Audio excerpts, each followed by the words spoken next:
2025 সালের উচ্চ মাধ্যমিক ও সমমানের পরীক্ষা শুরু আজ সকাল 10টায় বাংলা প্রথম পত্র পরীক্ষার মধ্য দিয়ে শুরু হবে লিখিত পরীক্ষা, যা চলবে 10 আগস্ট পর্যন্ত।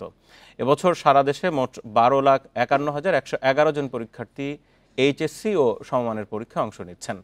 এর মধ্যে সাধারণ 9টি শিক্ষা বোর্ডের অধীনে পরীক্ষার্থী প্রায় 10,55,000 আর মাদ্রাসা বোর্ডের অধীনে আলিম পরীক্ষার্থী 86,000-এর কিছু বেশি এবং কারিগরি শিক্ষা বোর্ডের অধীনে রয়েছে 1,09,000-এরও বেশি পরীক্ষার্থী। এবার মোট 2,797টি কেন্দ্রে অনুষ্ঠিত হবে এইচএসসি পরীক্ষা। 2024 সালের তুলনায় এবছর পরীক্ষার্থী কমেছে 81,882 জন। করোনা ঝুঁকি এড়াতে কেন্দ্রে ঢোকার সময় পরীক্ষার্থী সহ সংশ্লিষ্ট সবার মাস্ক পরা বাধ্যতামূলক এবং হ্যান্ড স্যানিটাইজার ব্যবহারের নির্দেশনা দিয়েছে শিক্ষা বোর্ড।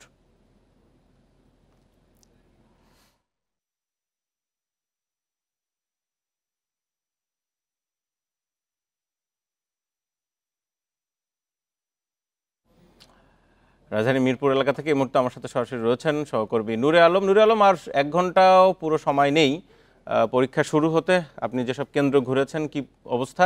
আর আরেকটি বিষয়, সেটি হচ্ছে গতবারের তুলনায় 80,000-এর বেশি পরীক্ষার্থী কমেছে, জানাবেন।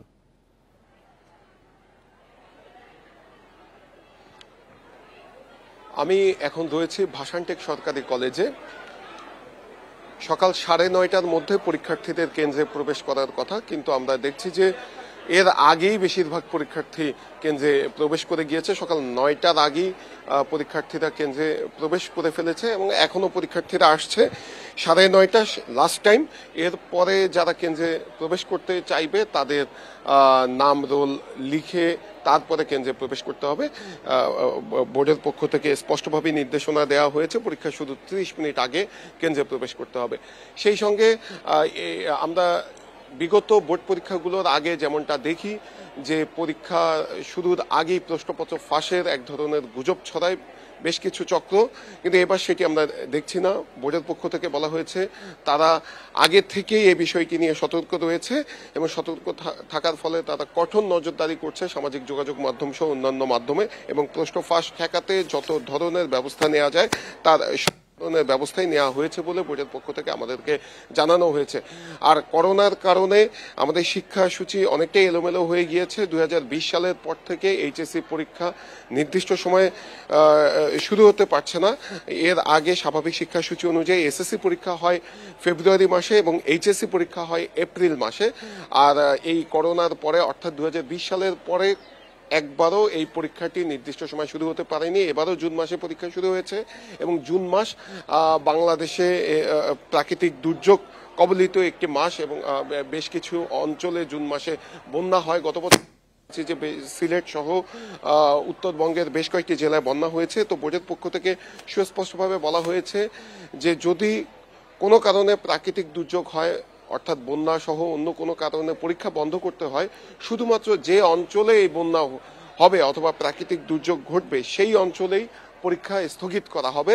কিন্তু অন্যান্য অঞ্চলে অন্যান্য বোর্ডে স্বাভাবিকভাবেই পরীক্ষা চলবে। পরবর্তীতে ওই স্থগিত হওয়া অঞ্চলে পরীক্ষা হবে নতুন প্রশ্ন করে, কিন্তু এই পরীক্ষা সব বোর্ডের পরীক্ষা স্থগিত করা হবে না। আর পরীক্ষার ফলাফল প্রকাশ করা হবে সব বোর্ডের একসাথে। সেটি সমন্বয় করার জন্য বোর্ডের পক্ষ থেকে ব্যবস্থা নেওয়া হয়েছে এবং আগামী বছর থেকে সর্বোচ্চ চেষ্টা করা হবে নির্দিষ্ট সময়ে পরীক্ষা শুরু করার জন্য, এবং সেই লক্ষ্যে বোর্ড কাজ করছে বলে বোর্ডের চেয়ারম্যান আমাকে জানিয়েছেন। আর আমি যে কেন্দ্রে রয়েছি সেই কেন্দ্র পরিদর্শনে শিক্ষা উপদেষ্টা 10:45 আসার কথা এবং এরপরে তিনি এই আজকের পরীক্ষা এবং সার্বিক পরিস্থিতি নিয়ে তিনি সংবাদ সম্মেলন করবে পরীক্ষার কেন্দ্র পরিদর্শনের পরে।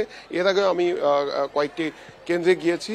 আমরা যেই সমস্যাটি প্রতিটি বোর্ড পরীক্ষার সময় আমরা দেখি যে কেন্দ্রের সামনে উপচে পড়া অভিভাবকদের ভিড় থাকে। যদিও বা আমি যে কেন্দ্রটিতে রয়েছি এখানে অনেক বড় জায়গায় কলেজটি স্থাপিত বলে সেই ভিড়টি তেমন একটি দেখা যাচ্ছে না, কিন্তু অন্যান্য কেন্দ্রগুলোর সামনে প্রচন্ড পরিমাণে ভিড়, উপচে পড়া ভিড়, যার ফলশ্রুতিতে শিক্ষার্থীদের ভোগান্তিতে পড়তে হয়।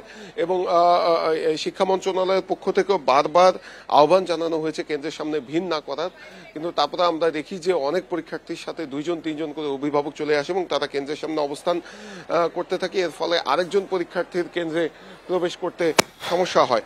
আর আইন শৃঙ্খলা পরিস্থিতি নিয়ে যদি বলি, প্রত্যেকটি কেন্দ্রের সামনে পর্যাপ্ত আইন শৃঙ্খলা রক্ষাকারী বাহিনীর সদস্যরা নিয়োজিত রয়েছেন, পুলিশ অবস্থান করছেন এবং ট্রাফিক কন্ট্রোলের জন্য আমরা দেখছি যে সেনাবাহিনীও রাস্তার মোড়ে মোড়ে অবস্থান করছেন, যাতে পরীক্ষার্থীরা নির্বিঘ্নে পরীক্ষার কেন্দ্রে যেতে পারে এবং কোনো পরীক্ষার্থী যাতে কেন্দ্রে আসতে কোনো ধরনের সমস্যা না পড়ে। এজন্য আমরা দেখছি যে পুলিশের পক্ষ থেকেও ইমার্জেন্সি ব্যবস্থা রাখা হয়েছে। কেউ যদি কেন্দ্রে প্রবেশ করতে অথবা ভুলে অন্য কেন্দ্রে চলে আসে, সেটি থেকে যাতে এই সঠিক সময়ে পরীক্ষার্থী তার কেন্দ্রে প্রবেশ করতে পারে সেটি নিশ্চিত করার জন্য সব মিলিয়ে বলা চলে যে এখন পর্যন্ত পরীক্ষার কেন্দ্রগুলোর আশেপাশে পরিবেশ অনেকটাই সুষ্ঠু পরিবেশ রয়েছে এবং পরীক্ষা ভালোভাবে হবে বলে আশা প্রকাশ করছেন অভিভাবক এবং পরীক্ষার্থীরা। জি, নুরে আলম পিন্টু, আপনাকে ধন্যবাদ।